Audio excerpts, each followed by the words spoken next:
Okay, so today what I am doing is I am cutting the wood that we need for the platform for our new wood burning cook stove. So we've been talking about getting this wood burning cook stove for ages. Several years ago when we were here on the property, it was our first real spring here. We had what was hereby known as Snowmageddon happen, which was a unusual quantity of snow and rain mixed together, and we had buildings collapsing left and right and power lines collapsing left and right. And so needless to say, we went without power for 2 weeks and found out quite quickly that our house got down to 43 degrees. And for 2 weeks. For 2 weeks. No running water, no electricity, and the fireplace that was already in the house was just a pretty fireplace. If you tried to run it without electrical, it just smoked out the house, and then you had to open all the windows and it got cold anyway. So anyhow, I am cutting the wood to build the platform for our new wood burning cook stove. I've got my little cheat sheet here on measurements that I actually figured out on AutoCAD because I wanted to make absolutely certain of the measurements. Each one of these sheets of plywood costs 85 bucks. So I do not want to be making any mistakes. So I'm just laying out my lines now. I'm going to cut it. This wood is really, really thick because the stove is almost 600 pounds. And we are on a raised floor in our house. So we have to make sure that we're displacing the amount of weight and force that the stove is going to put on our floor. And yes, that's all I'm doing is I'm marking out,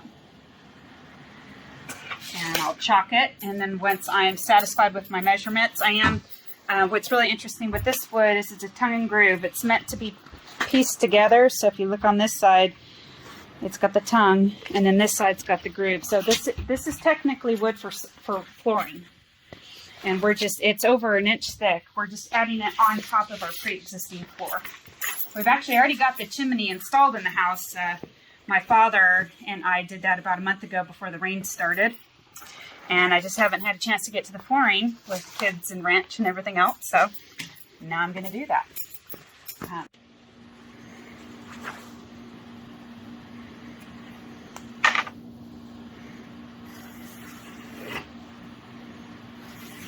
And then these cutoff pieces we're going to use in a different section. That way we're not wasting. I'm just totally bummed that I've got to cut into this second sheet. I only need about 10 inches into it. But there is no way around it to meet. We've got certain combustible distances that we need to meet.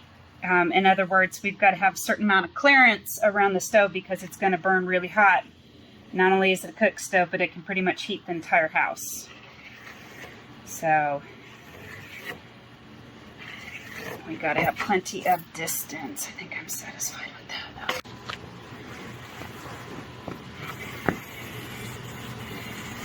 that. That's your 10 inches? Yes.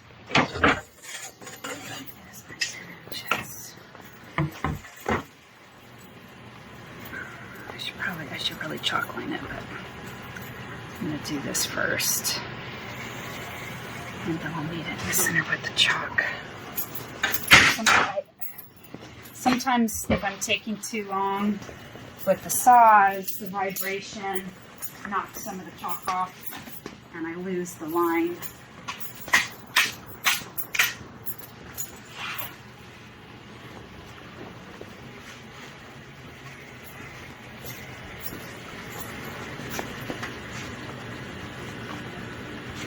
Oh, got too much. There we go.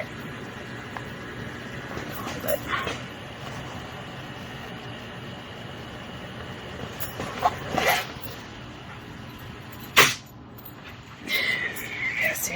Yes, you can't really see it. The board is sagging because of the weight of it on the table. It doesn't sound like an idea. Just draw it in with the marker. Yeah. And it's not like this is like cabinetry where it's down to like 1/16 of an inch. I just want it to be, the wall will be a little forgiving. And this edge is going to be hid under stonework anyways. And this is the wall this is the back wall? Or is So this is the part that protrudes the furthest out. Okay. And then that just completes the distance to the wall because I need... So is this the part that goes on the floor? Or Yes. that's the part that goes on the floor? On the floor. This is to... We don't... So there's a different kind of board that we're going to put on the wall. Okay. Stonework. That's a cement board. It's not a weight bearing. Okay, so this is this is weight bearing. plus this is going to go. That strip is going to go onto the floor. It's going to go on the floor. Okay. Yes. Horizontally. Yes, it's going to be laying flat on the floor. Yep. Okay. Make sure that I'm not cutting into my table.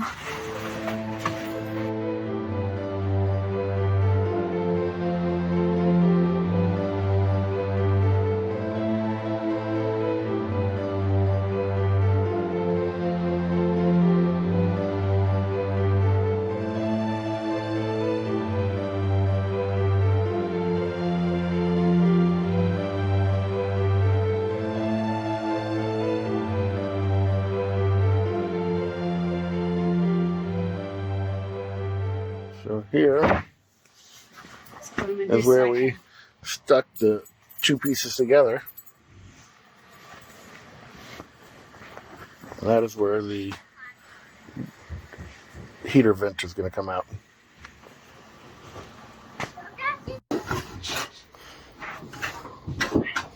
The way they laid this carpet, because that normally carpet is under the floorboards, but this it's butted up, so the floorboards don't want to really come off. And we laid out our dimensions in tape.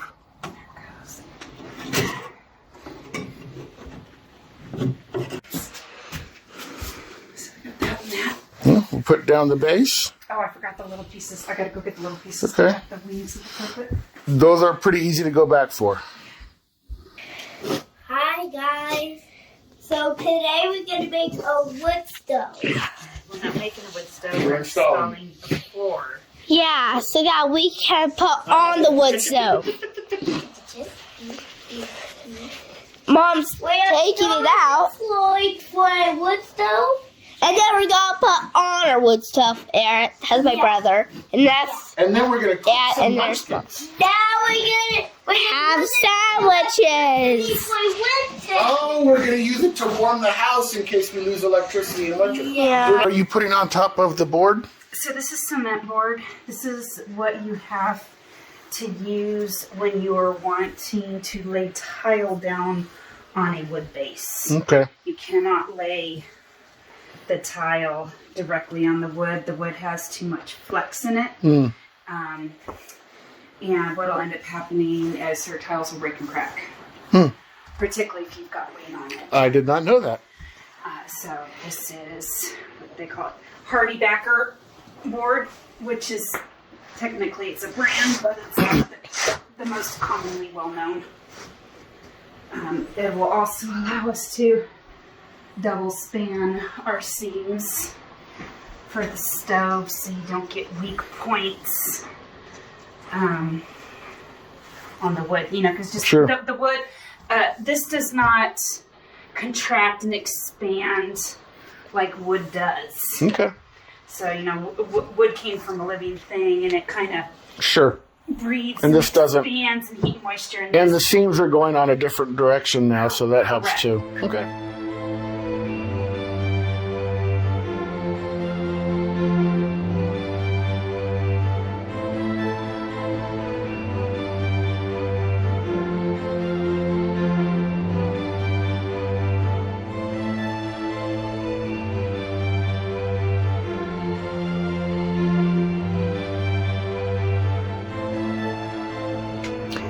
So with this project, I'm actually using two different types of screws. I'm using drywall 1-inch coarse black screws, and I'm using these screws to affix the Hardy Backer board to the platform and then also to affix to the walls.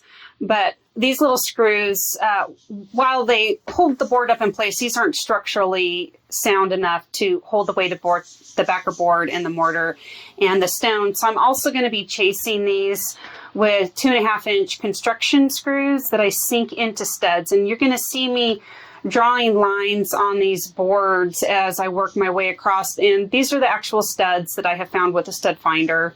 And I'm marking lines on the board, and then I continue those lines up so that I know that I've got these boards properly and safely secured to actual studs behind the drywall.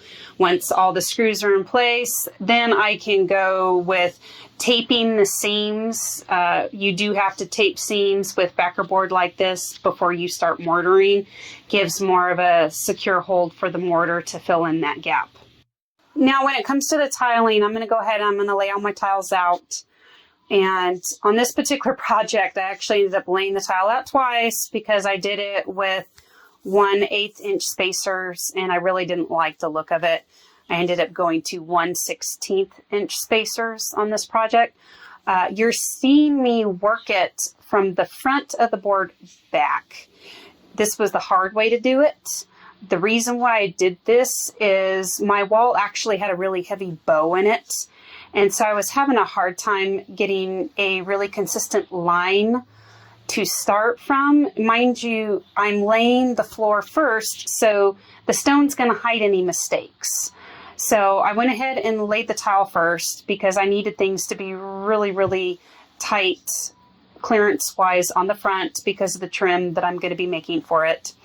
So I'm laying out my pieces, I'm marking my pieces, and then I have to schlep all this stuff outside and cut it with a specialty tile saw. Heads up with this type of wood look stone tile. Actually, I should say it's porcelain tile. It chips really, really easily. You have to have the finest diamond blade that you can get for your size tile saw. And then you have to cut really slow on it, or you're going to have the wood look chipping away off your tile like crazy. So just kind of a heads up on that. As I was laying out my pattern work, I went ahead and created a legend for these tiles. The first row was row 1, and the tiles were, 1-1, 1-2, 1-3, and the next row was 2-1, 2-3. And I did this so that when I actually got to putting the tiles down on the platform, I didn't get myself all turned around. Particularly, I had picked specific tiles with certain grain patterns, and I didn't want those patterns being lost under the stove. I wanted those real expressive patterns to show up around the edges of the stove. So if you've got your heart set on having the tile look just a certain way, take that extra time to write yourself a legend on your tiles so you don't lose yourself when you're actually laying that tile work down. When it comes to the actual mortaring and laying down of the tile, I work an area and I go ahead and I cut my grooves into it with my trowel. Now, mind you, I am not a professional tiler. I've done this a couple times in my own home. I'm incredibly slow with it. I'm meticulous with it. My technique is not great, but I can get it done. So as I'm working it, I only mix up half my mortar because I am so slow. The mortar becomes too stiff to get through it all in time. So if you're a do-it-yourselfer like myself and you're wanting to do this yourself, don't get discouraged with your speed. Go ahead and cut that mortar in half. You just use half less water. You can weigh it out on a scale if you're worried about not mixing the right amount together. And then you're not wasting a lot of product, and you can keep those build costs down. Also with my tiles, particularly if I know they're going to be holding a lot of weight, I take the time to back butter the tile, which is what you see me doing there, spreading the mortar on the back of the tile. I put a little extra on the very corners before I lay that tile, pushing it back and forth to fill in those grooves, because it just makes the tile, you don't get the air pockets in it. You get a real good bond with the mortar, and your chance of chipping on corner points when you've got a lot of weight is greatly reduced. It's just something I've had really good luck with when I've laid tile in the past. And again, I'm just going to say I'm not a professional. This is just my own personal mom experience with do-it-yourself projects.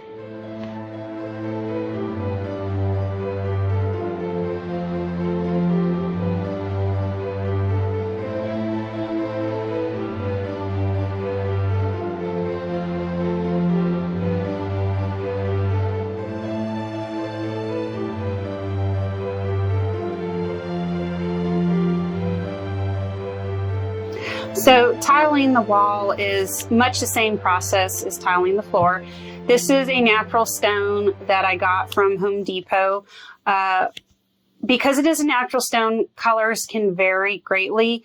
So I opened, over 10 boxes to do the first half of the wall and intermixed all the colors so that I could get that blend that I liked. So you didn't have a really hard shift from a more naturally gray stone to a naturally red stone and so forth. So take the time to lay your pieces out and make sure the colors look like what you want when it's going to go up on the wall, because of course once it goes up, it's really hard to get back down. My working with this, I use a really small trowel to get the mud up on the wall, and then often I'll chase it with my bigger trowel to smooth things out. Most of these pieces were pre-cut on one edge, and then I would have to stop and go do some more cuts and bring those pieces back in. With this stone, it was really pretty, but it was incredibly fragile. And I'll include some links if you're at all interested in using this type of stone in your home. Very, very, very cost-effective natural stone to use, but it did have to be handled a certain way. If you tried to pick it up on its flat side, it would snap in half. You had to pick it up on its short edge, and you just had to be relatively gentle with it because pieces would have weak points. So just something to be aware of when you're working with a tile like this. The nice thing with this tile, it was packaged so that there were several pieces put together in a step pattern so that they interlocked really nice. So you aren't having to deal with all these little itty bitty pieces of stone. A lot of the work's already been done for you, which when you're slow with a project with like this, like I am, it's just a really handy thing to have.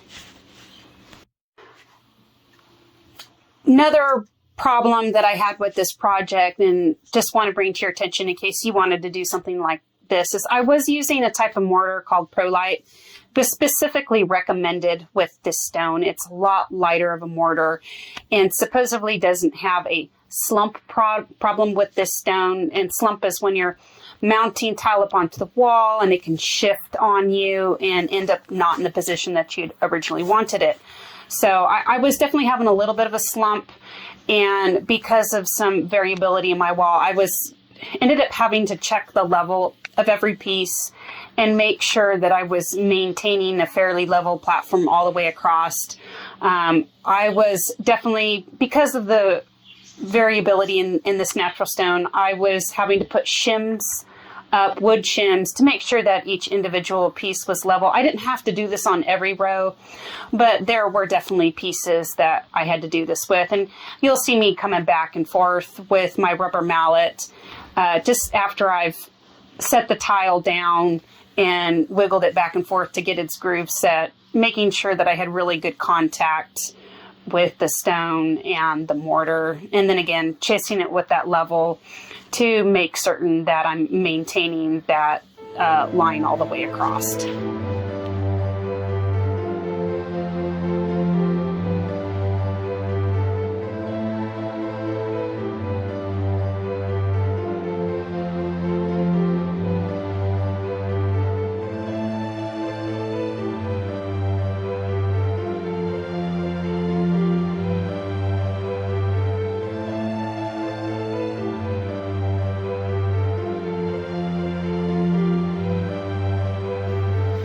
So the last parts of the video you saw, I had just finished tiling my wall, and magically the stove is here. And obviously the stove did not magically appear. I actually had to completely take the stove apart. The warmer was off. I took the doors off inside the firebox, there's all these bricks. I took the bricks out. I took all the drawers out. All these doors came off. I took all the racks out. And the whole reason being was everything was so heavy. We did hire 2 movers to come out and help get the 7 steps up into the house. And we didn't want to video them. And they, it's another business, and they didn't want to be on camera, so we didn't video them. So they helped me get in here and positioned. They helped me lift the warmer tray, get it on the stove. They held it while I bolted it in, which was kind of a pain in the butt because, so this pipe was not in. So I had to reach around, and there's bolts in here and bolts in there and very tight space. There's actually some holes in the back. Well, I've closed them up since then, but there's holes that you could reach in. But, little places like that to put your hands in to get the bolts in. And there was lots of cussing involved, so we didn't film that. With the stovepipe, I learned a couple of things with stovepipe. So this is a double-walled stovepipe, and we decided to go ahead and do double wall because we have children, and we didn't want them accidentally touching that super hot pipe. I just wanted to take that worry away. But so the kits that I got, it was telescoping stovepipe, and so I thought, hey, you have these 2 lengths and another section came out. That's not what actually happened with the telescoping. All the telescoping meant was that one pipe could slide over another. So it ended up that we didn't have enough pipe. So I had to send Daddy back down to the store, and he had to get a foot section. And so we actually put that foot section in here. And you can't really see it because the seam is up in the warmer. But in order to get it to work with the stove, this stove was manufactured to be plug and play for a single chambered stovepipe. But we went double. And this stove you could modify to hold the double. So there were actually metal that I had to take off the warmer that was chipped out, and metal that was chipped out at the top, and metal that I chipped out in here. And it was really easy. It was just, I opened this, it was designed to be taken out if you needed it. And I just used a pair of pliers, and I wiggled it back and forth, and the hunks popped out. So anyhow, it required an adapter plate that actually hooks onto the stove, and it just sets on there, and then we just stacked the pieces. So the 1 foot section went down in the stove, and then the next piece of stovepipe, and then the next piece, which was slid up. There was another adapter that was required to attach it to the ceiling mount. And then of course, I'm missing a couple screws. I got to put a couple screws here and on the back side. But one thing to note when you're getting this really pretty black pipe, scratch is super, super, super easy. I had dings and nicks all over this just from the sliding of the pipe and getting it positioned in the stove. So if you go to put a wood burning stove in and you've got this black pipe, when you go and you buy your pipe, buy a can of black high temp spray paint. The stores that sell stovepipe are going to sell it in the same section. Make sure you get that spray paint because you don't want all those ugly marks all over your stovepipe. And so I just kind of held a board up behind it and sprayed it really quick and had the windows open on a warmer day so it wasn't really smelly in the house. And the other thing to note, these stoves, at least this model, and it's really common with a lot of these matte black stove, is when you get it, the first couple times you burn it, you have to do a really low, slow burn on these stoves because the paint isn't baked on yet. The paint bakes on the first couple times you use the stove, and oh, by the by, it does off gas a bit. It wasn't horrible, but it is off gas. So you want to make sure you have your stove set and you do your slow burn for several days way before you ever need it. With windows open. Because you got to have all the windows open. So I did it on a day where it was in the 50s. It wasn't crazy cold, but there was a nice cross breeze. We didn't have any rain. We knew the temperatures weren't going to plummet really hard during the day. And I did a slow burn on it for 3 days. I think it was the 4th day is when the off-gassing wasn't noticeable anymore. And I really haven't noticed it. You know, we've done very big fires in here now. It's fine. We've had the oven up to like 450 degrees. We're not noticing that at all. So yeah, so the stove didn't just magically get here. The movers helped us get in. there was a couple of hours of just getting everything just right with the stovepipe and getting everything put back together. Because, of course, I had to remount the doors and I had to remount all the hardware that had taken off, and that all took time. So the stove is in. It's functional. I'm really enjoying it. Daddy is finding out it's very hot to cook on. Well, it's hot to stand in front of it. Sure. To cook. So stuff that you are quick in and out is pretty easy. But if you're sitting there having to, like, say, flip bacon. Yeah. And then one thing with this stove, they had this option of having these cast iron ceramic coated plates that were made to go with the stove. And I opted to go ahead and get it for ease of cleaning because the ceramic cleans really easy.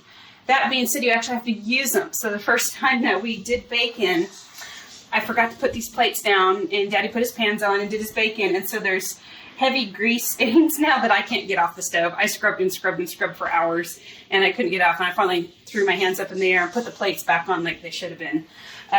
What you will note if you just kind of scan this project overall, I still have a lip on the floor here. So I could not find proper millwork to work with this custom platform that I made. So Papa brought me a big old hunk of 1-inch by 8-inch oak that he pulled off of a side job decades ago, and he had it stashed in the barn, and I convinced him to let me have it. And so I don't have a bunch of fancy woodworking tools. I'm real basic. So pretty much all this was done on my table saw. I came in, I took some measurements. I decided with this flooring, I had laid tack board right here to kind of trap the carpet, but I pulled it up because what I'm going to do is I'm going to trap the carpet with the millwork. And this is a piece for one of the edges, but just to show you, because I have the carpet tack removed here, is this is going to sit right here, and it'll run the whole length all the way around the platform, and it will finish off this seam. I didn't want just tile on the edge of the platform because it has a tendency to chip really, really easy. The wood is more forgiving if you're stepping on it, stepping off it, if you drop a pan on it. So this is to finish it off and protect it. And this oak will be stained a nice dark color to match the platform. So again, all I did was run it through my table saw with the measurements that would fit the slip, cut it one direction, cut it the other, and then I just sanded it by hand. I'm not doing anything fancy in it. I just kind of put a rounded edge on the wood, which I might increase a little bit more, just in case somebody smacks a body part on it. If it's rounded, it'll be more forgiving, but oak is such a nice hardwood. It's going to handle being walked on, having things dropped on. So this is the last part of the project. It's not quite done yet.